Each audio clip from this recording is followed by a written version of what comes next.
Hey, folks, welcome to Hope Rescue Podcast. This is a new year, 2025. Woohoo! It's going to be a great one. It is going to be a good one. It's our I gotta first get used to podcast. saying 2025 and writing it. Well, Because that's thankfully, I don't write any checks anymore. If I did, I'd always do the first 4 checks with the previous year's date. last year. I found myself many times thinking, "What year is this again?" Yeah. Like, hey, They're running wild. 2025. And had a great season, Yeah. Christmas season, holiday season. We start a new year.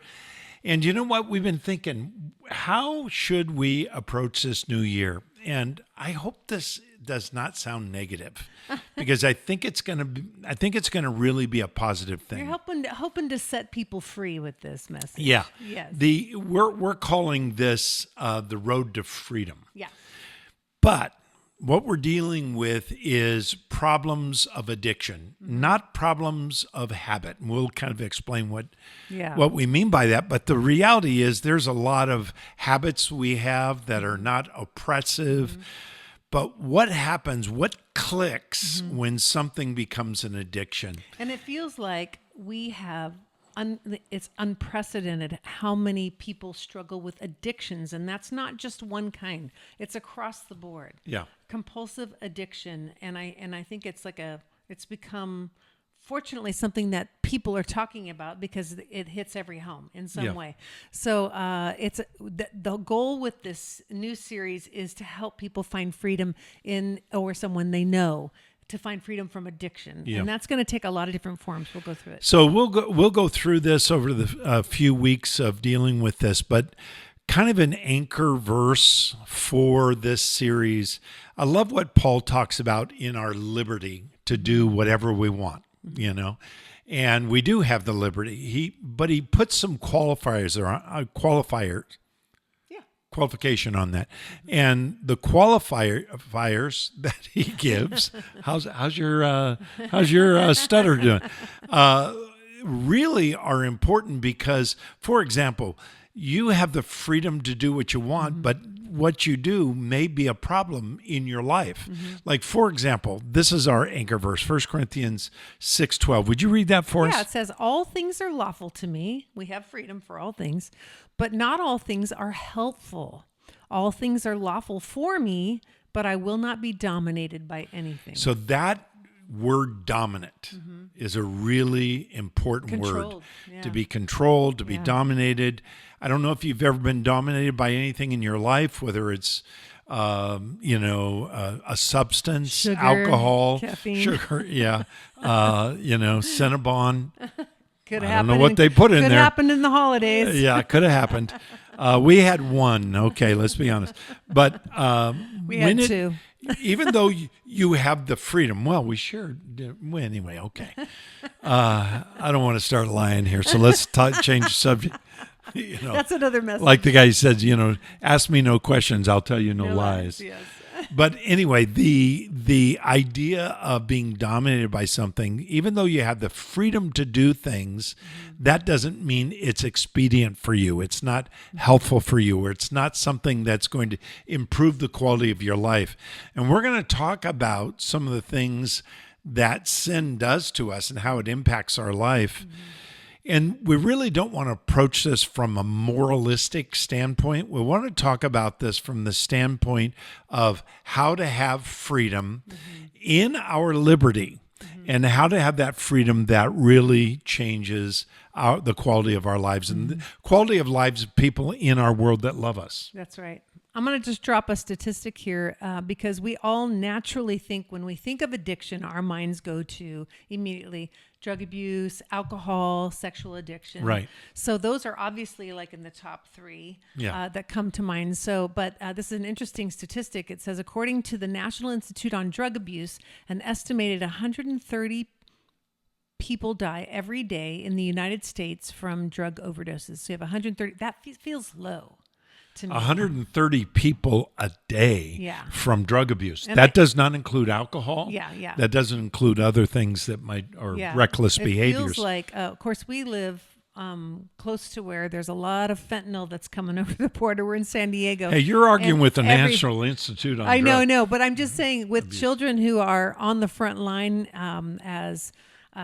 we have a couple of police officers, we have one that's a fireman, and we have a nurse in our family. So we hear stories every week around our table about how drug abuse is impacting, people in our community. So that doesn't shock me. Let's say the need for, what is it, Narcan, is real. Yeah. And that's, Yeah, So, but the point is that, and one of the things we talk about is we're in a community that is actually pretty nice, you would say, like middle upper income, and drug and alcohol addiction affects millions across all demographics. So Right. we're not talking about this as something where that's affecting just the poor, it's affecting the rich, it's everything in between, it's all demographics, all people types, all backgrounds. So but one of the primary reasons for addiction is the lack of meaningful relationships, is one of the things we're finding out.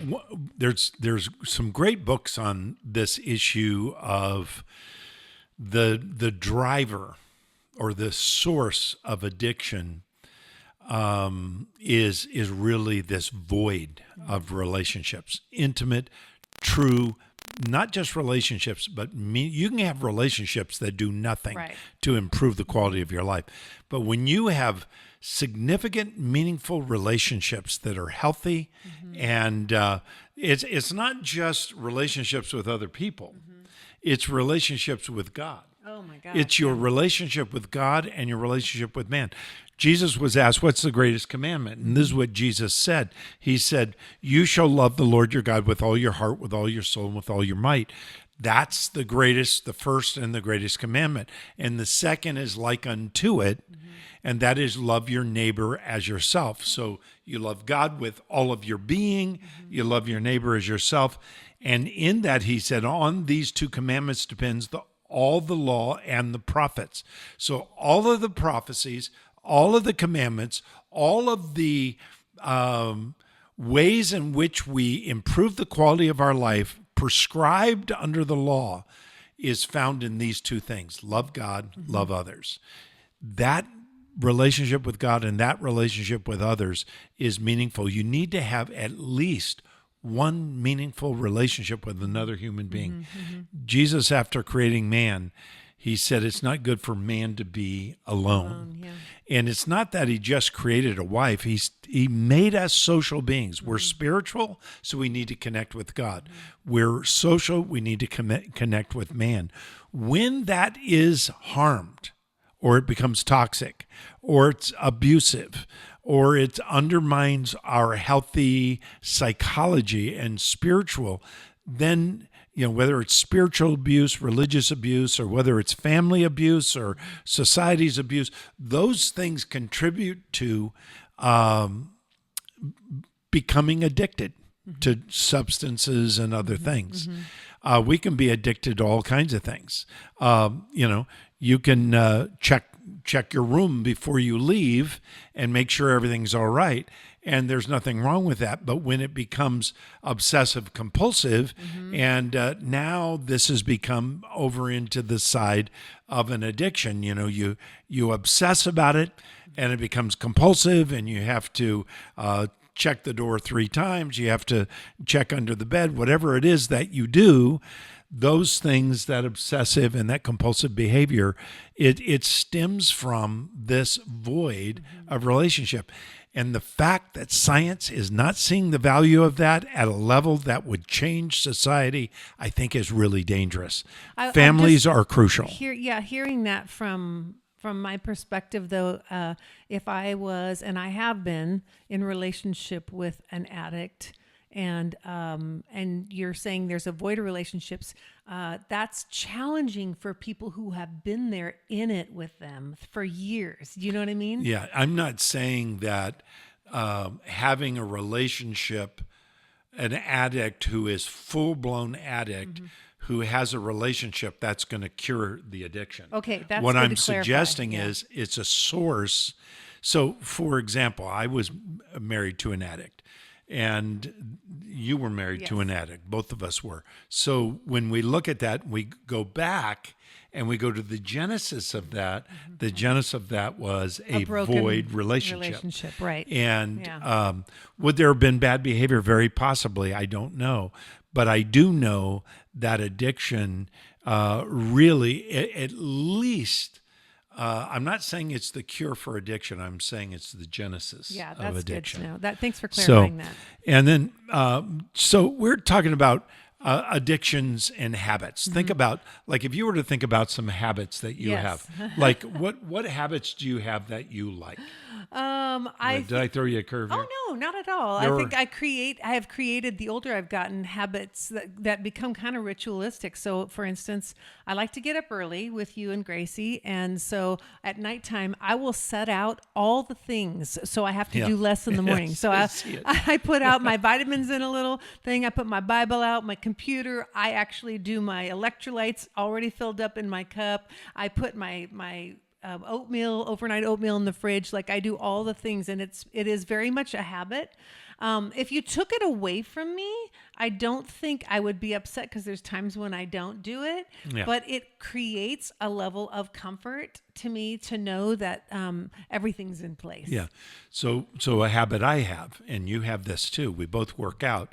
We do a different kind of workout. You do yoga type stretching and so forth.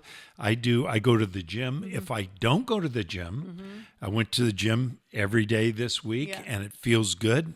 Now that I'm Happy New Year. Yeah. Now you that do it all the time. now that I'm retired and I have, there's nothing standing in the way. It would just be laziness or illness that would keep me from the gym. But it really feels a void.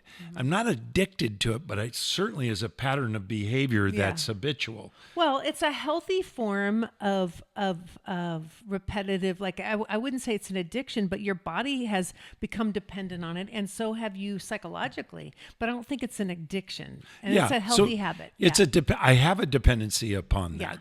And so you talk a lot about neural pathways. Yeah. I do too, somewhat, but these neural pathways are built. You're wiring your brain to have certain experiences and certain things that may or may not be unhealthy. Right. And for the most part, habits are something that you can break. Right.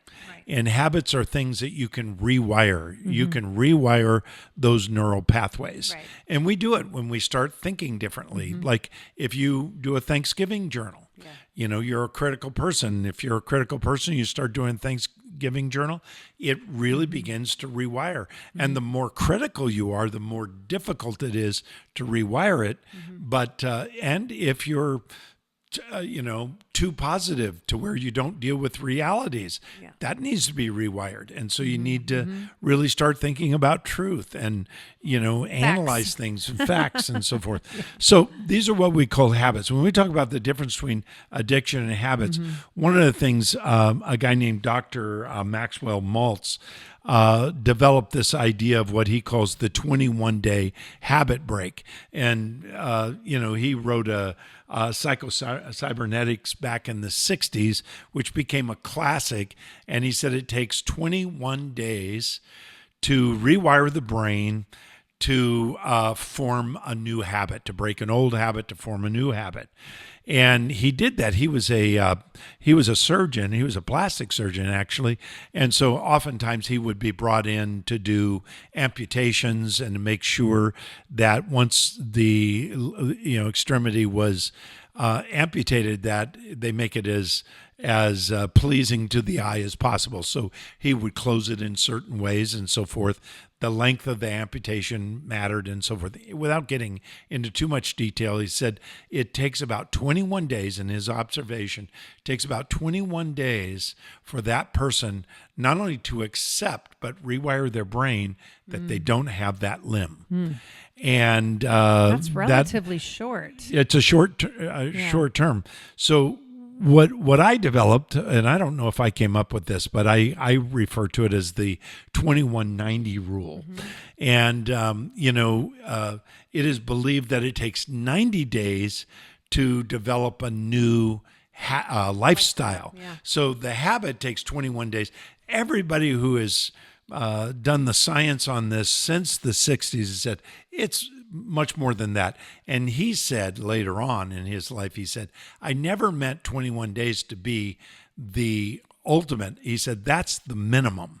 And so it could be 40 days for some people or longer. But the minimum is 21 days, and he made that very clear. So when you adjust to that loss of that extremity, it's going to take you at least 21 days. When you change a habit or rethink, you want to start flossing. So you start flossing on a regular basis. You do that 21 days or more, you're going to develop a new habit, and that's going to become a pattern of your life. Yeah. It's important to floss. Yeah, it is. and It's good to floss. so- Flossing is my friend. That's Flossing is your friend. That's right. You're gonna laugh, but it actually makes me think. I think it was a year and a half ago. I went to the dentist, and I dreaded going to dentists forever because it seemed like it was always some kind of bad news, and I didn't have great dental care growing up, and frankly, in the first years of my adulthood with children, but. You've been very inspirational about that. But it's so good when you go in for a cleaning and they're like, wow, your gums look great. Yeah. Thank you. I think about that all the time at nighttime when I pull out Are my we- flosser are we because falling in love? I never really loved flossing, and Yeah. then just getting that neural pathway of if I do this, I'm going to get a good report card when I go in. So now I'm driven to be a flosser, but it just reinforces that positive behavior. So this idea of a habit versus addiction, for many social scientists, the difference between a habit and an addiction has to do with intensity. Yeah. And has to do with the intensity of the craving. Some related to the physiological cravings. So, for example, if you have a strong chemical reaction to alcohol, you may have a propensity to give yourself to alcoholism. Some people have an emotional, psychological dependency on alcohol, and that could be addiction as well. But for a lot of people, now they've started calling that a disease. I don't want to go into that right now. I have a very strong opinion about that, but let's just talk about it from the standpoint of this craving, this intense craving that drives you back to the behavior. It's a brain reward system. Yeah, and it's that dopamine. It's the dopamine reward system. Which can be, we talk about, we're talking about chemicals and stuff in your body. It can be connected to visual things, obviously pornography, to Triggers. shopping, to, anything that gives you that rush, and it can actually start out really a positive thing. Even exercise. There are people who are compulsive that take it into and it becomes an addiction, where it's unhealthy to their bodies. They're actually breaking their bodies down instead of building them up. So but it's an interesting difference between the two. Yeah, I was talking to a guy who came in for counseling years ago, and when he did, he was talking about, he called himself a sex addict. And I said, well, kind of explain what you mean. Because sometimes people use the word addict, and maybe they're not an addict, But I think he was defining it in such a way that was interesting, and it almost became an excuse. It's out of my control. Yeah. So, I can kind of get that. I get the Romans 7 concept, but, things that I don't want to do, I do, Paul said. But he told me that his drive for sex was not just regular drive for sex. He wanted to have anonymous sex. And that drive was overwhelming. He didn't want a relationship, and the intensity of that drive, he almost couldn't control it because he was obsessed about it. It would become almost compulsive where he had no control over it, and then immediate intense regret after the encounter. And of course, ruining every marriage and relationship he'd been in. And his issues were not about intimacy, obviously, and we kind of unpacked that with him. I unpacked that with him and talked to him about the fact that, obviously you have made sex not about intimacy. You've made sex about not only objectification, but an issue of control. And that issue of control is I don't want any responsibility. I want this to be anonymous. I want it to be kind of a drive-by thing.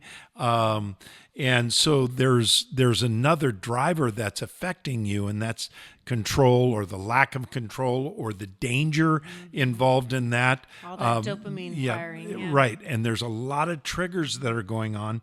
I had another man share with me a similar kind of identification of an addiction, but this involved drug problems and how that was such a drive. And again, the immediate regret. And the regret oftentimes had to do with not only how it made him feel, but how it impacted the lives of other people in his world. So what does it mean to be an addict? What does it mean to have a habit? I think we know that that intensity. I would be very careful not to say that it's a disease and therefore I'm not responsible. I understand the idea of disease. Nobody wants to be, say that, I have this urge that I can't control. But the reality is that there are triggers that fire off that make us do or drive us to do certain things. So let's talk about the propensity toward behavior. And next time, we'll talk about the law of inevitability. The law of inevitability basically says, this is who I am. I have no control over it. So I'm a wife beater, or I'm a sex addict, or I'm a alcoholic, or I'm a drug addict, or whatever. So we'll talk about sins visiting upon generations. You say, well, my grandfather, my great grandfather was an alcoholic. My grandfather, my father, it was passed on to me. And what is Scripture saying about that? We'll unpack that because I think there's a misunderstanding. We'll talk about that next time. Or the fact that this is genetic. And I love this therapist said, Christian therapist said, genes are not destiny. So you are not stuck with that. There is a potential break of that, but it takes steps to undo that. So habits may have a benign impact on you, bad habits, smoking, drinking, but when they become an addiction, they have a significant adverse effect on yourself and on others in your world. And habits may be annoying to yourself, and they may be annoying to others, but an addiction harms and destroys your life and the life of others around you. Habits often can be controlled. You can say no to it. For example, I had a habit of having a glass of wine. And actually, I wanted to be really careful about it, but having a glass of wine at night, and I noticed when I was under stress or duress, I would drink a little more, and I'm like, okay, that's not healthy.